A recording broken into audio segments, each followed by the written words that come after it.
सबको प्रसाद बना दो ठाकुर जी का, किसी से मत घबराओ, सब मंगल होगा, ठाकुर जी सब उज्जवल करेंगे।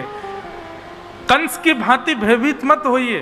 कंस को जैसे पता चला कि इनका अष्टम गर्भ काल होगा, तुरंत तलवार निकाल के मारने लगा। वसुदेव जी ने चरण पकड़ लिए, बोले कि आप इनको मत मारिए, जितने बालक होंगे हम सब आपको दे देंगे।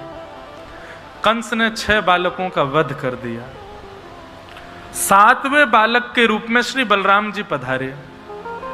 बलराम जी के आने की जाने की खबर पाते ही ठाकुर जी ने योग माया को आज्ञा की, बोले ये बलराम जी हैं, पहले तो छोटे बन के गए थे तो इनका क्रोध पे वश नहीं था, अब ये हमसे बड़े बन के गए, अब तो ये पूर्ण अधिकार से क्रोध करेंगे, ये जन्म लेते ही कंस को मार देंगे, इसलिए कृपा करके कैसे भी इनको स्थानांतरित करो।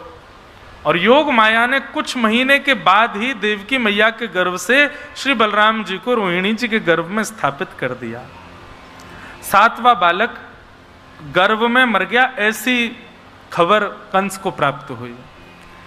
यहां गोकुल में रोहिणी मैया के गर्भ से श्री बलभद्र जी का प्रादुर्भाव हुआ। बोलो बलराम जी महाराज की, शंकरषण भगवान की। ये भगवान के शेषनाग ही बलराम जी के रूप में पधारे। अब धीरे धीरे आ रहा है 8वां बालक।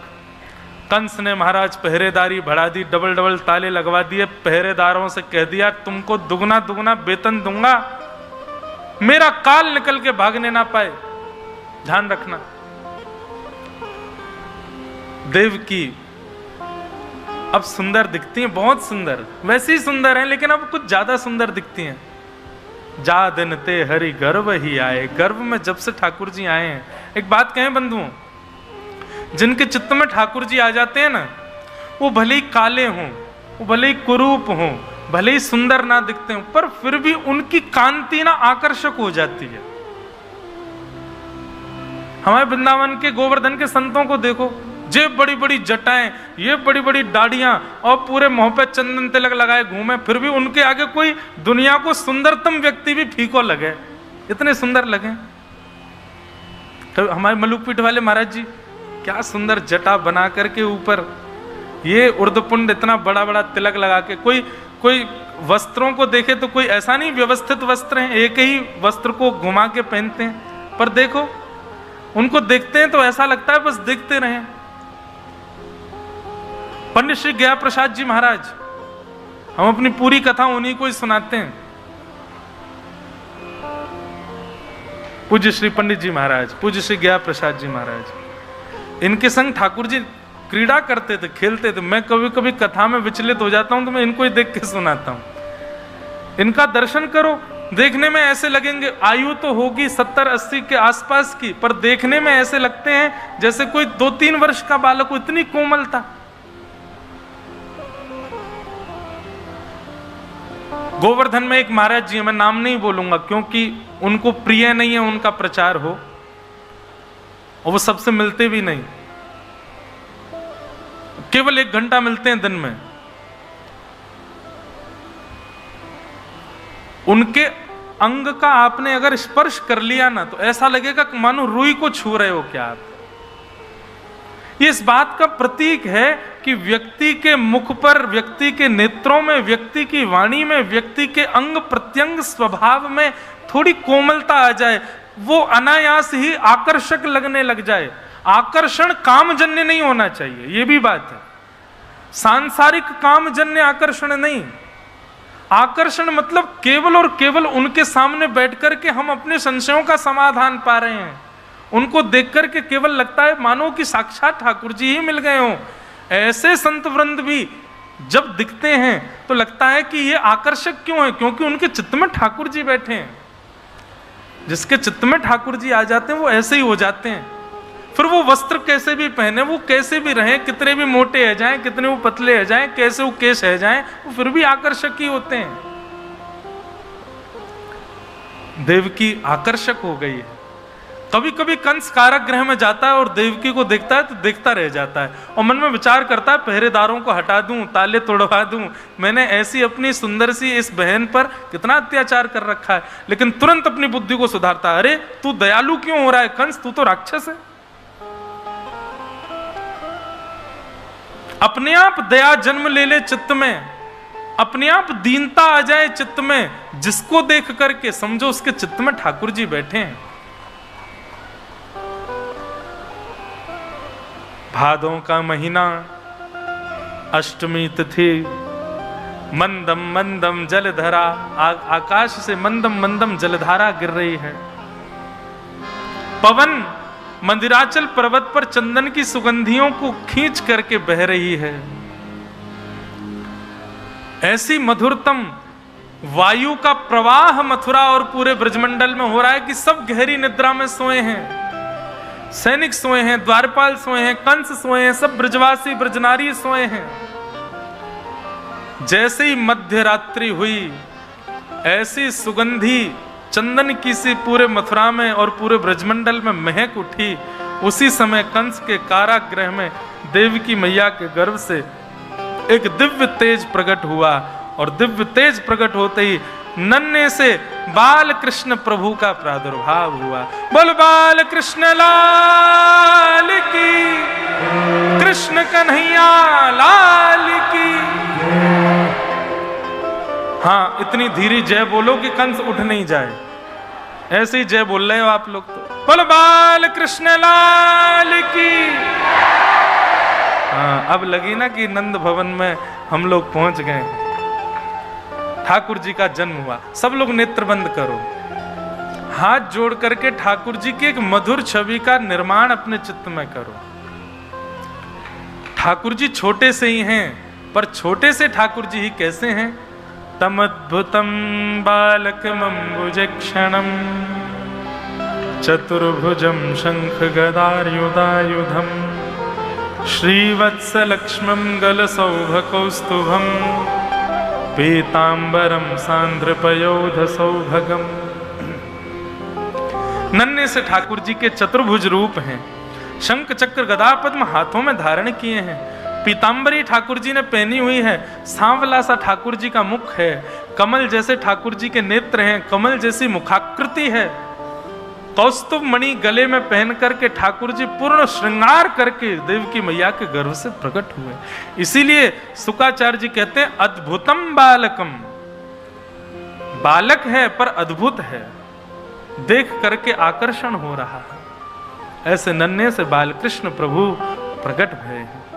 देवकी मैया वसुदेव जी ने चरणों में प्रणाम किया, प्रणाम करके विनती करी, ठाकुर जी छोटे से है जाओ। ठाकुर जी बोले मैया हम छोटे रह जाएंगे, आपको दूध पी लेंगे, लेकिन वाके बाद आपको हमको ले जा करके जो है गोकुल में विराजमान करना पड़ेगा। हम फिर 11 वर्ष 56 दिन गोकुल में रह के आएंगे, तब महाराज कंस को मारेंगे, तब आपको मुक्त करेंगे। यदि इतना वियोग सह सको तो हम छोटे होंगे।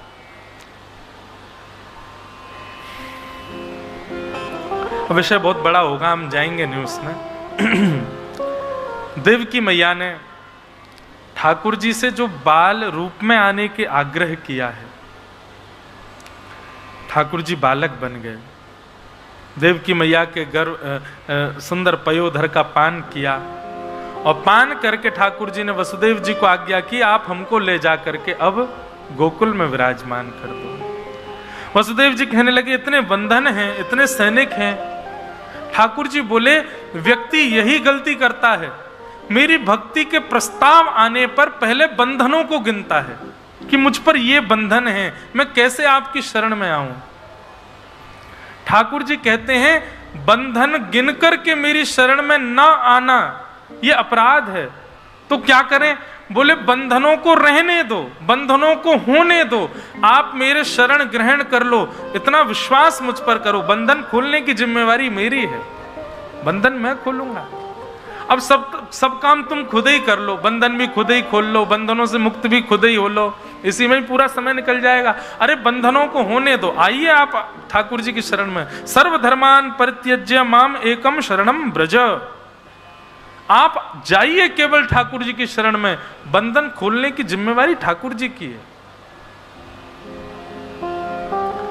वसुदेव जी ने जैसे ही ठाकुर जी को गोद में लिया, हाथ की हथकड़ियां खुल गईं, पैरों की बेड़ियां खुल गईं, और श्री वसुदेव जी महाराज ठाकुर जी को लेकर के गोकुल जा रहे हैं।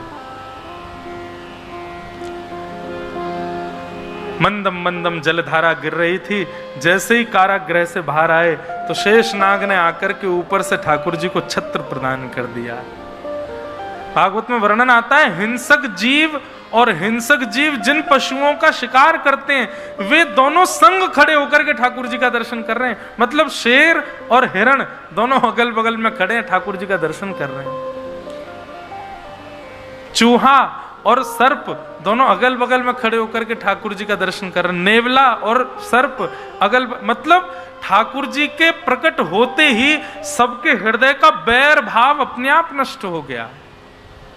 ये प्रतीक है इस बात का, ठाकुर जी जब प्रकट होंगे तो जितनों से बैर है उनसे भी प्रेम हो जाएगा, उनसे भी प्रीति हो जाएगी, उनमें भी गुण दर्शन होने लग जाएगा। ठाकुर जी प्रकट भय हैं। स्वागतम कृष्णा स्वागतम कृष्णा स्वागतम कृष्णा स्वागतम स्वागतम कृष्णा स्वागतम कृष्णा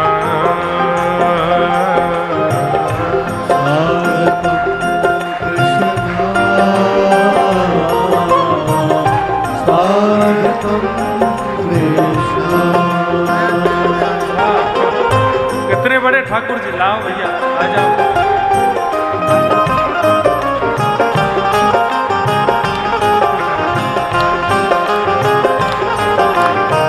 स्वागतम कृष्णा स्वागतम कृष्णा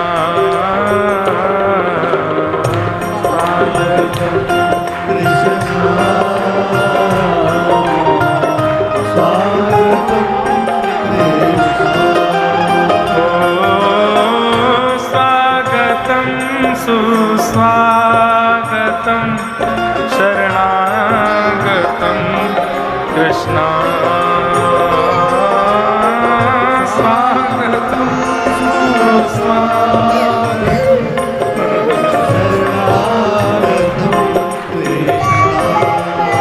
नहीं, अब ठाकुर जी गोकुल आ गए, कह रहे वापस मथुरा जाऊंगा।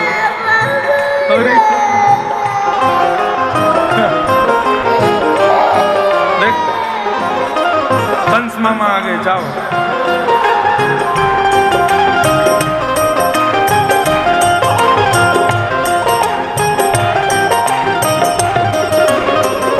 हो जाओ, उठा के गाओ। स्वागतम कृष्णा स्वागतम कृष्णा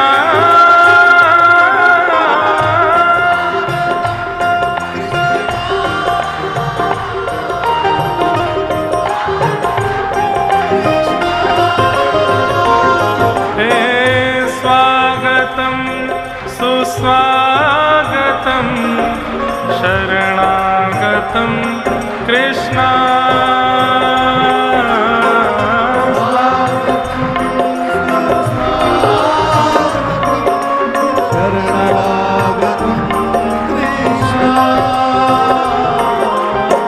स्वागतम सुस्वागतम शरणागतम कृष्णा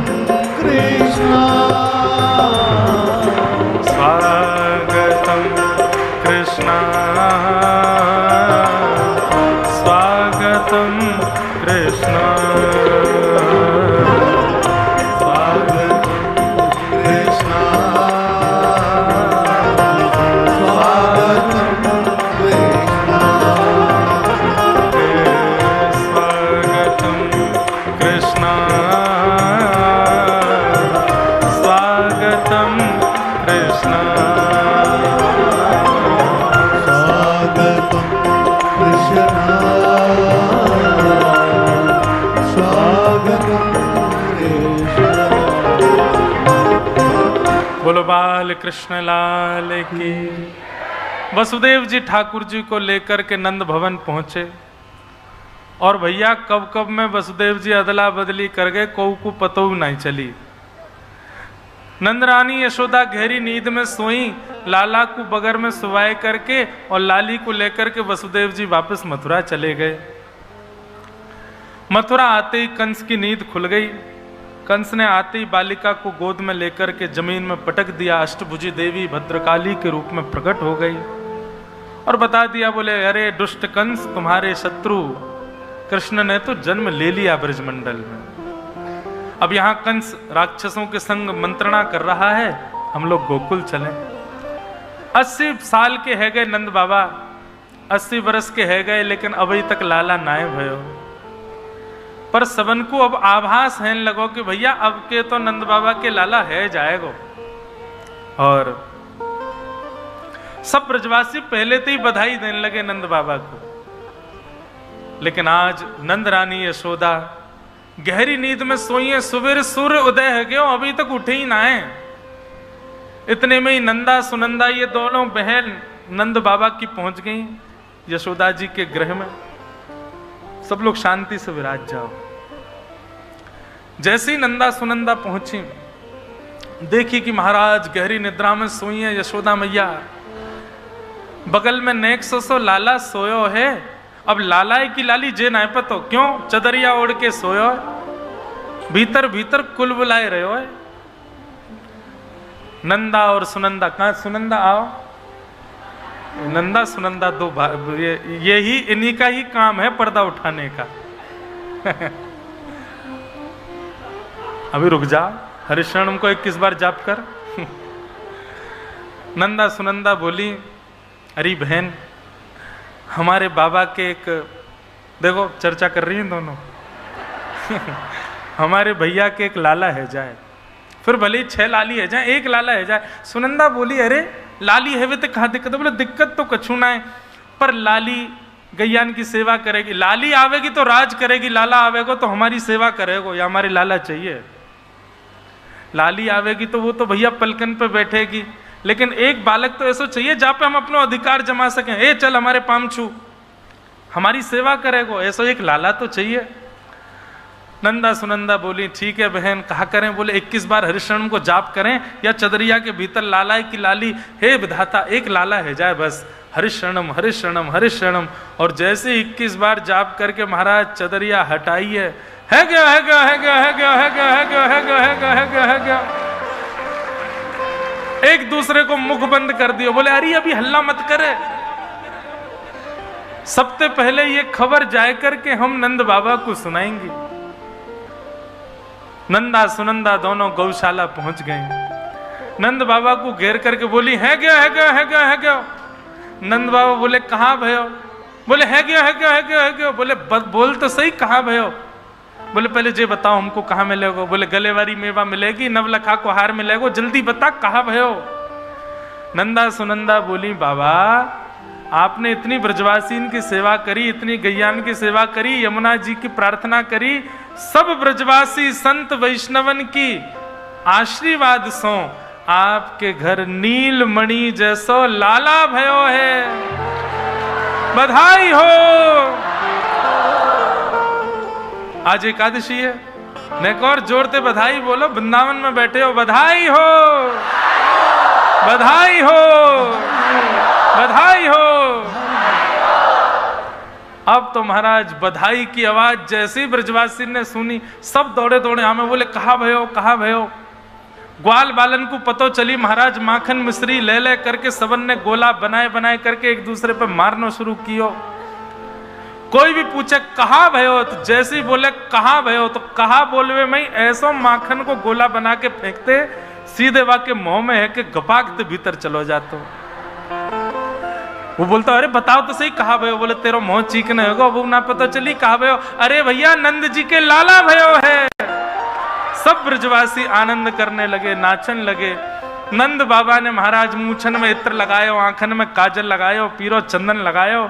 नंद बाबा आज 80 वर्ष बाद लाला के पिताजी बने हैं। वे तो 16 वर्ष के भांति महाराज आनंदित है गए। सब ब्रजवासी नाच रहे हैं, गा रहे हैं, आनंद कर रहे हैं। बंधुओं, आप सब लोग भी ऊधम मत मचाना, बस खड़े होकर नृत्य करना है। एक दूसरे पे गिरना नहीं, झपकना नहीं, लूटना नहीं, इधर उधर गिरना नहीं। और किसी के अगर कोई सामग्री वगैरह हो तो भैया छुपाए लियो, यदि चली जाए तो हम तो मत कहियो। फिर सब ब्रजवासी पहुंचे महाराज और सब गा रहे हैं, हो ब्रज में है रही जय जयकार, नंद घर लाला जायो है। ब्रज में है रही जय जयकार, नंद घर लाला जायो है। ब्रज में है जय जयकार, नंद घर लाला जायो है। ब्रज में है रही जय जयकार, नंद घर लाला जायो। भैया ये कथा कहीं बाहर नहीं है रही है, ब्रज में ही है रही है। या हमारे थोड़ी देर के लिए आपको भूलना पड़ेगा कि आप बाहर के हो, कहाँ के हो। सबरे ब्रजवासी हो, बांधो अपने अपने फेंटा और है जाओ शुरू। हो ब्रज में है रही जय जयकार, नंद घर लाला जायो है। ब्रज में है रही जय जयकार, नंद घर लाला जायो, लाला जायो है। नंद रानी ने लाला जायो है, लाला जायो है। नंद रानी ने लाला जायो है, अरे हाँ लाला जायो है। यशोदा ने लाला जायो है, लाला जायो है। यशोदा ने लाला जायो है। ब्रज में हो, ब्रज में जितने भाई लोग हैं यहाँ पे, और उन भैयान पे यदि पटका हो तो सिर पे बांध लो बढ़िया फेंटा। और जितनी मैयाएं सबरी आया तो को घूंघट कर ले और बन जाओ सबरे ब्रजवासी। हो ब्रज में, हो ब्रज में, हो ब्रज में है रही जय जयकार, नंद घर लाला जायो है। ब्रज में है रही जय जयकार, लाला जायो। बोल नंद के लाला की।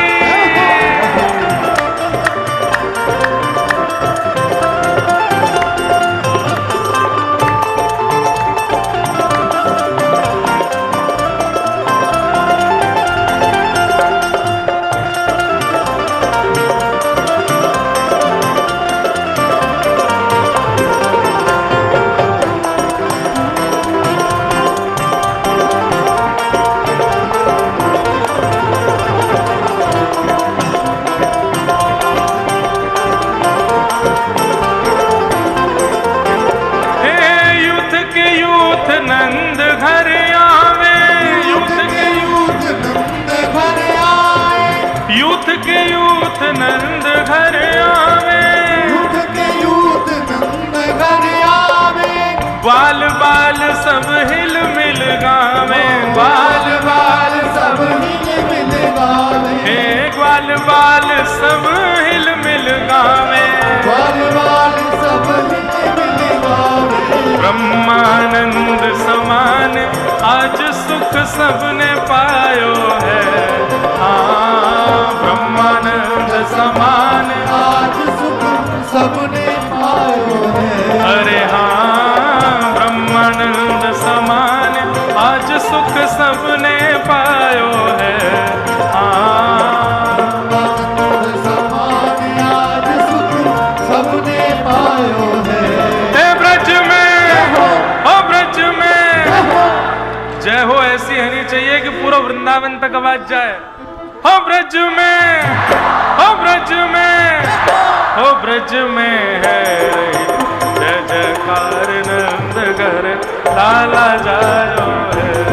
ब्रज में है जय जयकार, लाला जायो। नंद घर आनंद भयो, नंद घर आनंद भयो।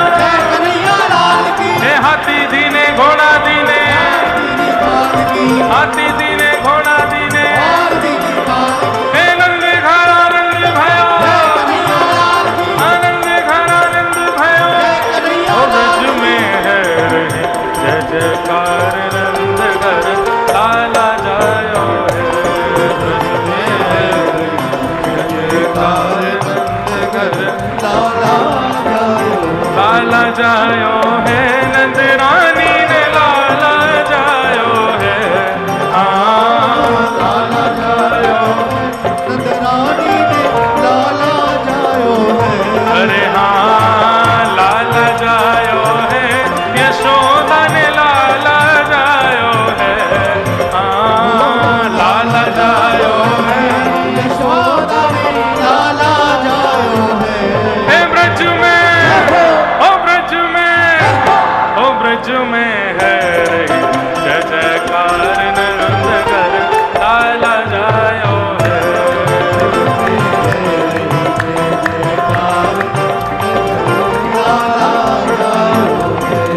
यशोदा मैया, सब कहे धन्य यशोदा मैया, सब कहे धन्य यशोदा मैया, सब कहे धन्य यशोदा। क्यों? 80 साल की आयु में सुत ऐसो जायो है। हाँ, 80 साल की आयु में सुत ऐसो जायो है। अरे हाँ, 80 साल की आयु में सुत ऐसो जायो है। हाँ, 80 साल की आयु में सुत ऐसो जायो है। हे ब्रज में, हाँ ब्रज में, ओ ब्रज में है रही जय जयकार नगर लाला जायो है।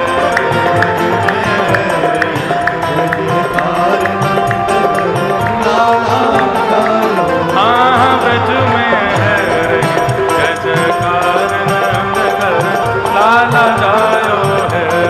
ब्रज में है रही जय जयकार नगर लाला जायो है। बोल नंद के लाला की जय।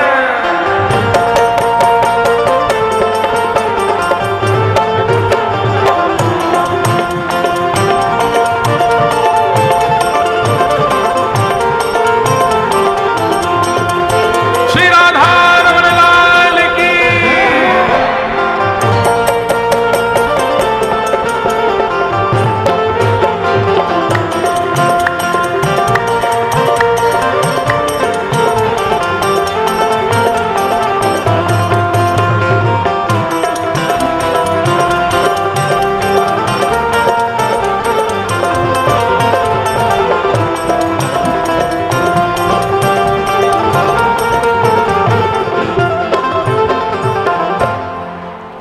जियो श्याम लाला, जियो श्याम लाला, पीली तेरी पगड़ी रंग काला। जियो श्याम लाला, जियो श्याम लाला, पीली तेरी पगड़ी रंग काला। हे मथुरा से आए नंद लाला, मथुरा से मथुरा से आए नंद लाला, मथुरा से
बस बस बस, किसी पर लाइट वाइट गिर जाएगी भैया, अब बस, अब मत लुटाओ।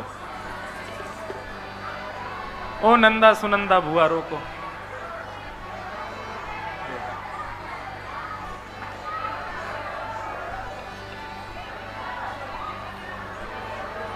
अब मत लुटाइए, अब मत लुटाइए, बस अब बाहर बंटवा दीजिए सबको, मत लुटाओ अब।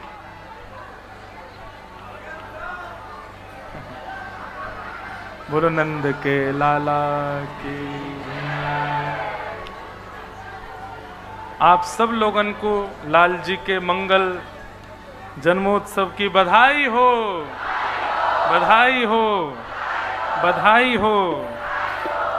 बाल कृष्ण प्रभु की आरती करते हुए आज की कथा को विश्राम देनी है। लेकिन एक संत बता रहे थे कि गोवर्धन पर्वत धारण के 7 दिन तक ठाकुर जी ने कुछ खाया पिया नहीं।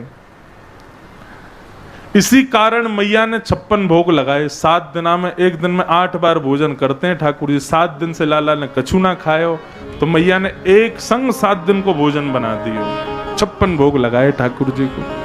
लेकिन एक भाव ऐसा कहते हैं कि जब ठाकुर जी ने गिरिराज पर्वत पुनः स्थापित किए तो मैया दौड़ के गई। मैया बोली, लाला तेरो हाथ दुख गयो होगो? हाँ मैया, हार गयो। तेरी दुख कैसे दूर होगा, तेरी हार कैसे दूर होगी? बोले मैया एक ही है निवारण। बोले कहा, तू अपने पयोधर को पान करा दे, तू अपने स्तन को पान करा ले, मेरी हार दूर रह जाएगी। तो मैया कोने में लेके गई लाला को। 7 वर्ष के लाला इतने बड़े है गए और फिर भी मैया की गोद में लेट के मैया को दूध पी रहे हैं। कैसो प्रेम है ठाकुर जी को ब्रजवासी के प्रति। ठाकुर जी बोले मैया दूध पीवा। मैया बोली लाला बड़ो है गो, अब ना पीवेगो। बोले ना मैं तो पीऊंगो। मैया बोली अच्छा ठीक है। लाड में आ गई और लाला को दूध पिवाने लगी। लेकिन इतने में ही सामने अंगीठी पर पक रहा दूध वो चैतन्य हो गया। उसने मन में विचार किया कि आज ठाकुर जी मेरा भोग नहीं लगाएंगे, आज ठाकुर जी मेरा सेवन नहीं करेंगे, आज मैया का दूध पी रहे हैं, मेरा सौभाग्य छिन गया मुझसे। उस दूध ने विचार किया कि अब मैं जीवित नहीं रहूंगा और स्वयं को मारने के लिए वो दूध उफन के बाहर आने लगा। जैसे ही बाहर आते मैया ने दूध को देखा। मैया बोली दूध सबरों ने कर जाएगा और लाला दूध पी रहा है, चलो लाला को ने छोड़ के या को देंगे। तो ठाकुर जी को उठा के नीचे पटक दिया और मैया दौड़ के गई दूध संभालने। लाल जी बोले अच्छा दूध प्यारो है, पूत प्यारो नहीं है। झूठ बोलो मैया ने मुझसे। मेरे और मैया के बीच में जो आवेगो वाकू जीवित नहीं छोड़ूंगा। या दूध ने आज मुकू मैया से दूर कर दियो। तुरंत ठाकुर जी ने डंडा उठाया, जितनी हंडियां रखी थी सब फोड़ दी ठाकुर जी ने। दही फोड़ दिए, घी की हंडियां, मक्खन की सब फोड़ दी। यशोदा मैया ने जब पीछे मुड़ करके देखा, लाल जी का ये रूप देखा, मैया ने आज अपना पल्लू बांधा। बोले आज लाला तू बच के नहीं भागेगो, बहुत ऊधम देख लिए तेरे, लेकिन आज नहीं बचेगो तू। और मैया ने उठाई एक छड़ी। बोला आज बताऊं तो को, बहुत लाड़ प्यार है गयो, लेकिन तू दिन ब दिन बिगड़तो जा रहा है। सब फोड़ दिए, इतने सारे मक्खन दूध दही सब बर्बाद कर दिए। ठाकुर जी बोले मैंने यहाँ मारे फोड़े, तुमने मुझसे कही दूध प्यारो नहीं है पूत, और फिर तुम दूध के पास गई। मैया बोली तो मैं बताऊं, रुक जा अभी। पीछे भगी मैया, आगे आगे ठाकुर जी, पीछे पीछे यशोदा मैया छड़ी लेकर के दौड़ रही हैं। आकाश में 33 करोड़ देवता खड़े होकर के देख रहे हैं। सब ठाकुर जी को नहीं, यशोदा मैया को प्रणाम कर रहे हैं। बोले जय हो मैया, तू धन्य है। जिसके डर के कारण तीनों लोग थर थर कांपता है, वो आज तुझसे डर के भाग रहा है। यशोदा मैया के केश में लगे गजरे में पुष्प उछल करके मैया के चरणों में गिरने लगे। मैया हम तेरे सिर पर रहने के योग्य नहीं है, हम तो तेरे चरणों की धूल हैं। तू विधाता को डरा रही है अपने बल से। इस रूप का दर्शन करके सब देवी देवता सब यशोदा से कह रहे हैं, यशोदा तेरे भाग्य की कही ना जाए।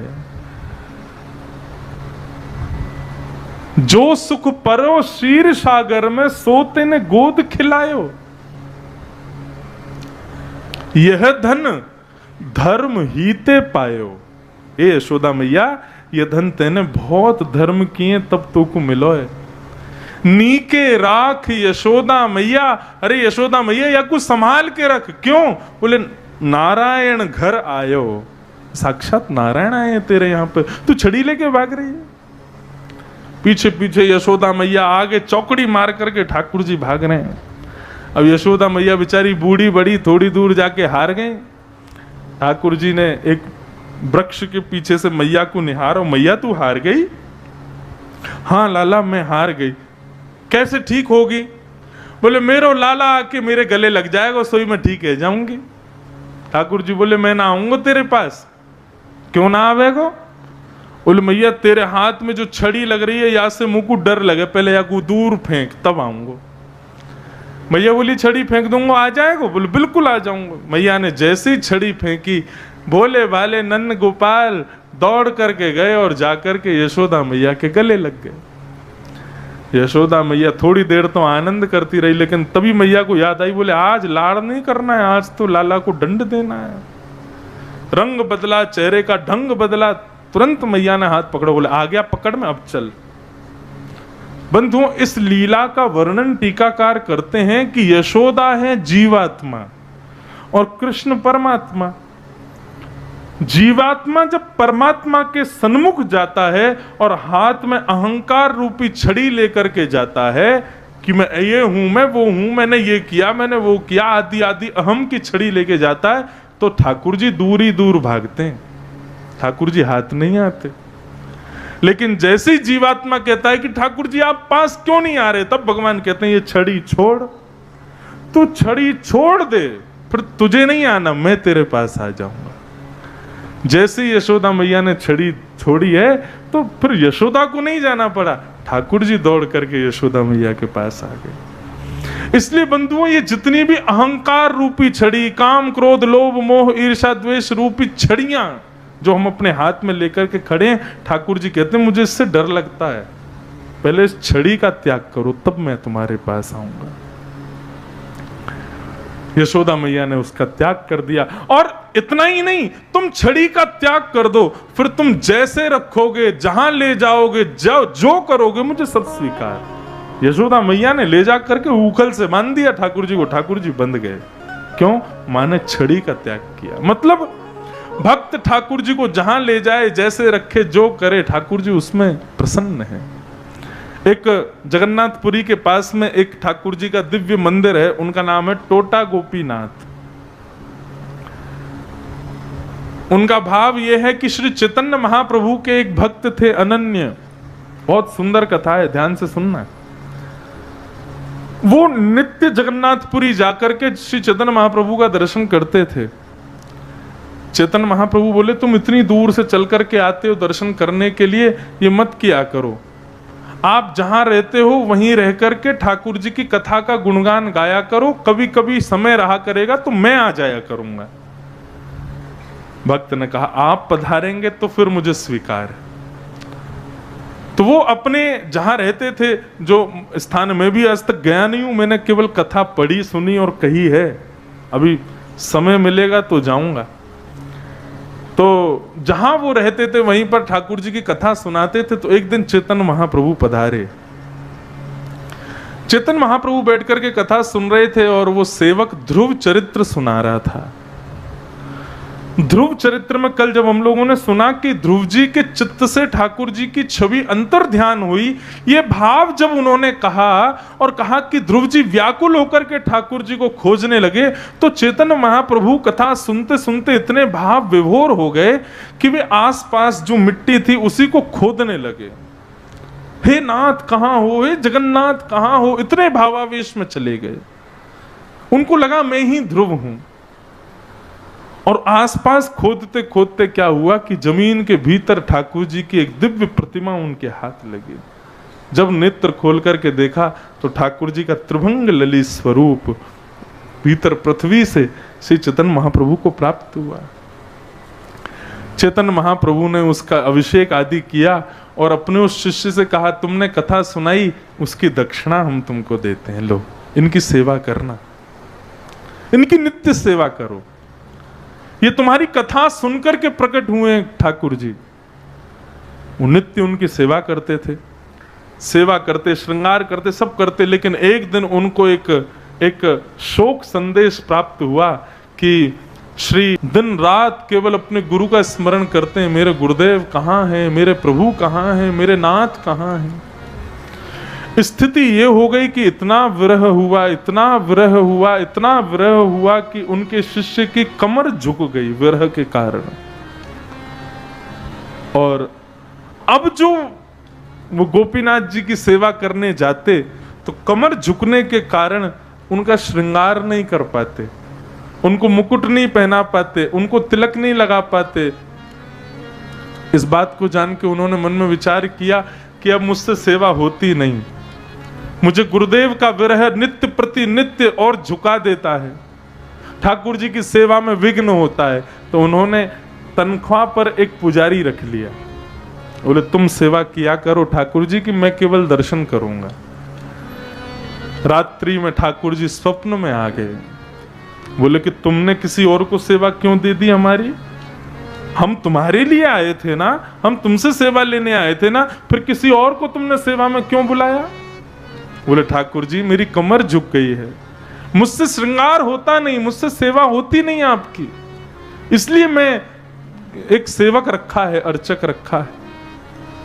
ठाकुर जी बोले चाहे जो हो, कमर टेढ़ी से तुम चाहे हमारे होठों पे ही चंदन लगाओ, लेकिन हमको श्रृंगार तुमसे करवाना है और किसी से नहीं। उन्होंने कहा ठीक है, सुबह मैं सेवा में रहूंगा। और प्रातः काल होते ही उन्होंने पुजारी से कहा अब तुम सेवा में मत जाओ, मैं जाऊंगा। जैसे ही उन्होंने मंदिर के अंदर प्रवेश किया और जाकर के जैसे ही देखा तो क्या पाया, जो ठाकुर जी की खड़ी त्रिभंग लली मूर्ति थी वो नीचे बैठ गई और इस प्रकार सुख आसन में बैठ करके ठाकुर जी बंशी बजा रहे हैं वहां पर। इसलिए उनको सब उड़ीसा के भक्तों ने टोटा गोपीनाथ कह करके पुकारा। तुम झुक गए हो, तुमसे नहीं किया जा रहा तो लो तुम्हारे लिए बैठ गए हम, लेकिन श्रृंगार तुमसे ही करवाएंगे।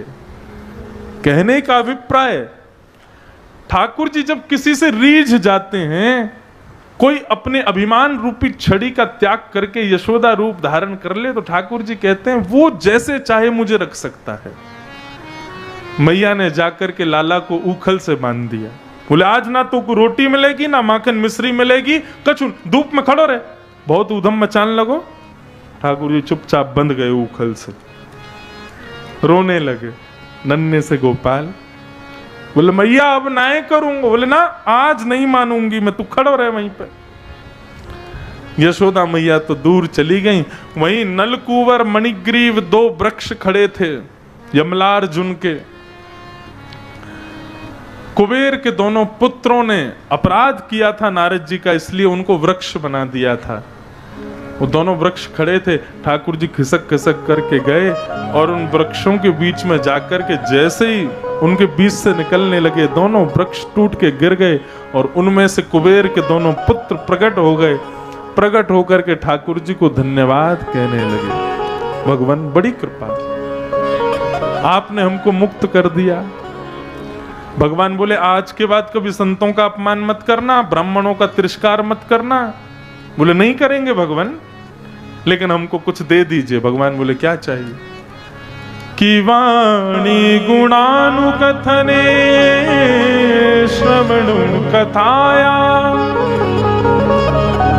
हस्तौ च कर्मस्मनस्तव पादयोर्नः स्मृत्यां शिरस्तव निवास जगत् प्रणामे दृष्टि सतां दर्शनेस्तु भवत्तनूना। प्रभु हमारी वाणी आपके गुणानुवाद गाए, नेत्र आपको देखें, कान आपको सुने, पैर आपकी प्रदक्षिणा करें, हाथ आपकी सेवा करें, सर्वांगीण अंग आपकी सेवा करें। बंधुओं एक बात सुनिएगा, व्यक्ति जिस अंग से ठाकुर जी की सेवा नहीं करता उसी अंग से पाप होना शुरू हो जाता है। आप आंखों से ठाकुर जी का दर्शन नहीं करोगे तो ये आंख संसार के व्यसन वासनाओं को देखने में रुचि रखेंगे। कानों से ठाकुर जी की कथा में नहीं रुचि रखोगे तो ये कान फालतू की बकवाद सुनने में ज्यादा रुचि रखेंगे। जिह्वा से ठाकुर जी के प्रसाद को ग्रहण करने में रुचि नहीं होगी तो ये जिह्वा सदैव सदैव भक्ष भक्ष और अपवित्र भोजन को पाने में रुचि रखेगी। आप कहोगे कि इंद्रियों में तो गुप्त इंद्रियां भी आती हैं, 2 अशुद्ध इंद्रियां भी आती हैं। आप कहते हो प्रत्येक इंद्रिय से भजन करो। श्री डोंगरे जी महाराज भागवत के बहुत अच्छे वक्ता हुए, वे कहते थे कि अपनी गुप्त इंद्रिय से भजन कैसे किया जाए। बोले सुबह सुबह जब हम स्नान ध्यान के लिए जाते हैं उस समय ये भावना रख ली जाए कि मेरे चित्त में ठाकुर जी बैठे हैं, तो जहां ठाकुर जी बैठे हैं वहां पवित्रता रहनी चाहिए। इस भाव को केवल स्मरण करके शौच के लिए जावे व्यक्ति निवृत्त होने के लिए, वही गुप्त इंद्रियों का भजन मान लिया जाएगा। मलमूत्रादि का परित्याग इस भावना से करे कि मेरे भीतर ठाकुर जी बैठे हैं, उनको पवित्रता चाहिए, तो वह भी भजन है। जिस किसी भी इंद्रिय से आपने ठाकुर जी को नहीं भजा, वही इंद्रिय आपको पाप के मुख में डालेगी। इसलिए प्रत्येक इंद्रिय भजन में लगाओ। हमारी वाणी गुणानुवाद गाए, नेत्र उनका दर्शन करें, कान श्रवण करें, हाथ करताल बजावें। मीराबाई कहती हैं, सब ब्रजवासी बोले भैया जा दिन से लाला भयो है, कोई ना कोई संकट विपत्ति आपत्ति लाला पे आ पड़े, कहाँ करें अब? बोले चलो। बोले कहाँ चलें? बोले वृंदावन चलो। सब छोड़ करके अब वृंदावन चलो। वनम वृंदावनम नाम पश्यव्यं नवकाननं गोप गोपी गवां सेव्यं पुण्याद्रि तृणविरुधम्। ये वृंदावन है बंधुओं। एक बात ध्यान से सुनो, वृंदावन का मतलब वृंदायाः वनम यस्य, वृंदा कहते हैं तुलसी को, तुलसी का वन जहां है वो वृंदावन। लेकिन एक और बात सुनो, वृंदाव भगवान का नाम है। किसका नाम?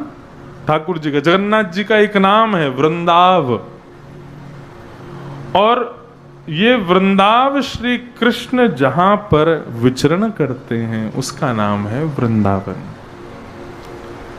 वृंदाव भगवान का नाम है। भगवान आ गए, बड़े प्रसन्न हैं।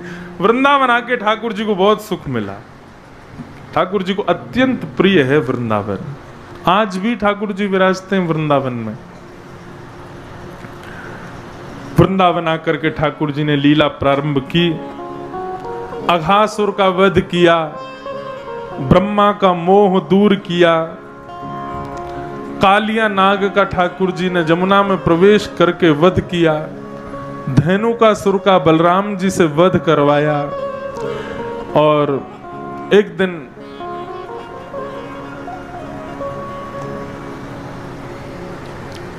अब यहां पर वेणु गीत आता है, उसको थोड़ा स्पर्श करके सीधे गोवर्धन पूजा की ओर चलेंगे हम लोग।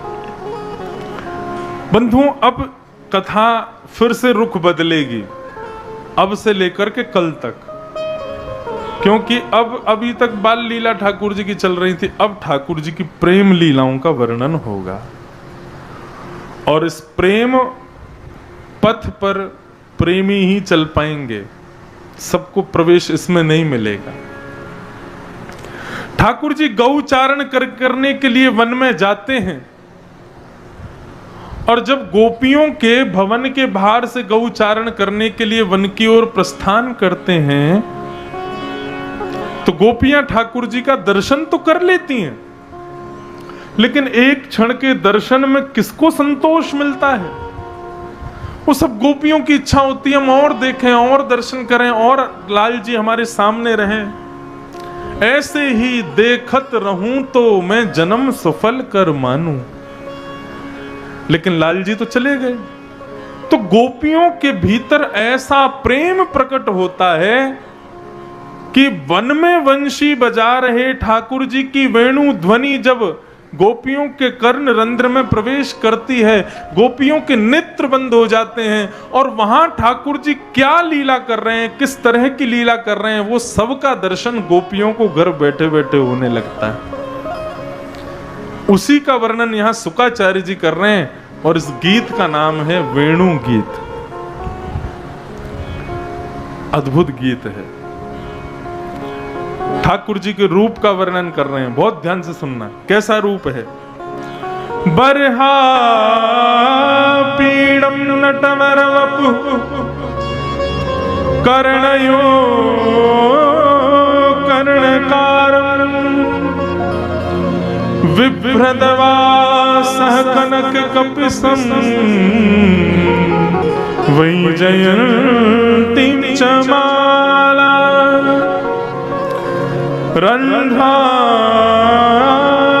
रन्ध्रान् वेणोऽधर सुधया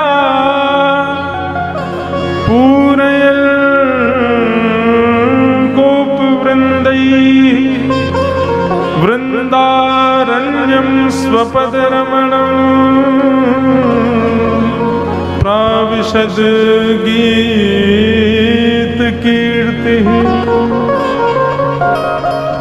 बरहा पीड़म नटवर वपु कर्णयो कर्णकारम। कैसा स्वरूप है ठाकुर जी का? बोले मोर पंख का आपीड़ यानी कि मुकुट जिन्होंने पहना है।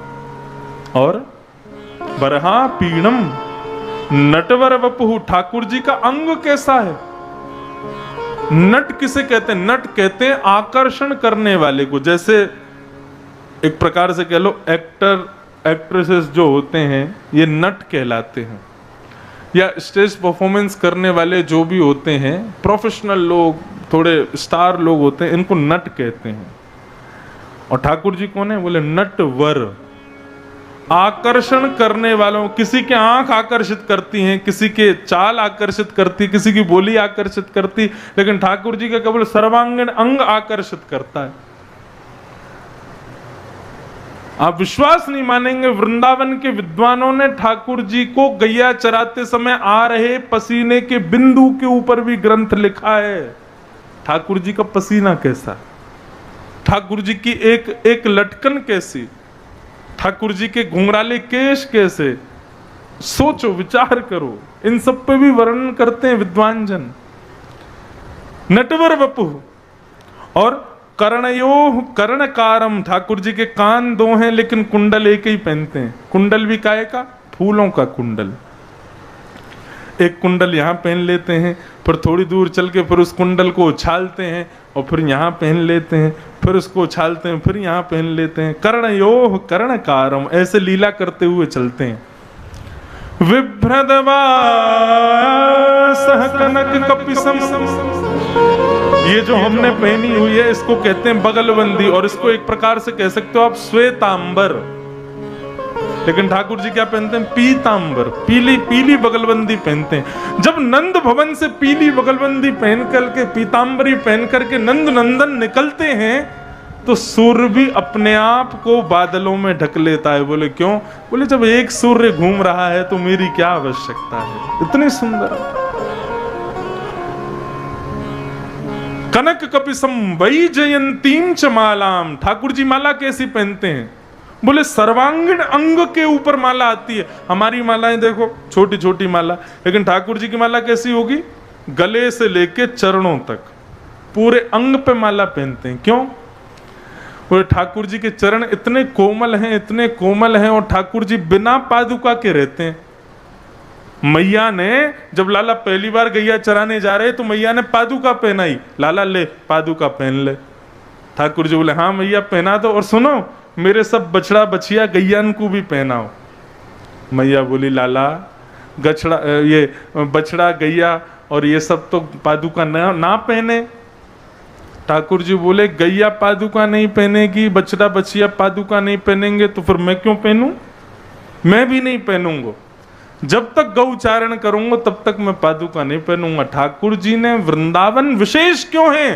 क्योंकि ठाकुर जी ने वृंदावन में पादुका नहीं पहनी। तो ठाकुर जी जब चलते हैं तो बड़े कोमल हैं ठाकुर जी, इसलिए पूरे अंग पर माला पहनते हैं। क्यों? क्योंकि ठाकुर जी जब चलते हैं ठोकर मारते हुए उस माला पर, तो उसके पुष्प जो हैं वो बिखर करके आगे गिर जाते हैं और ठाकुर जी के आने से पूर्व आगे के मार्ग को सुखद बना देते हैं।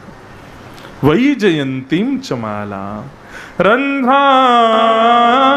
वेणो अधर सुधया। भगवान की प्राप्ति में सबसे ज्यादा तपस्या किसने की है? वंशी ने। बांस बन के खड़ी रही, धूप ताप बारिश सबको सहा इसने। किसी ने आकर के इसको काट दिया तब भी सहा इसने, किसी ने इसको छील दिया तब भी सहा इसने, किसी ने इसको पोला करके इसमें 6-7 छिद्र कर दिए तब भी सहा इसने। किस लिए? केवल और केवल ठाकुर के अधर पर बैठने के लिए। इतनी तपस्या की वेणु ने, तब ठाकुर जी के अधर मिले उसको। ठाकुर जी अधर पर लेकर के वंशी की सेवा करते हैं, अपनी कोमल उंगलियों से उसके चरणों को दबाते हैं, अपनी नासिका के मोती से मानो उसके ऊपर छत्र लेकर के खड़े हैं, अपनी आंखों की पलकों को बार बार बंद करते हैं, खोलते हैं तो मानो चवर डुरा रहे हैं, और अपने अधरामृत का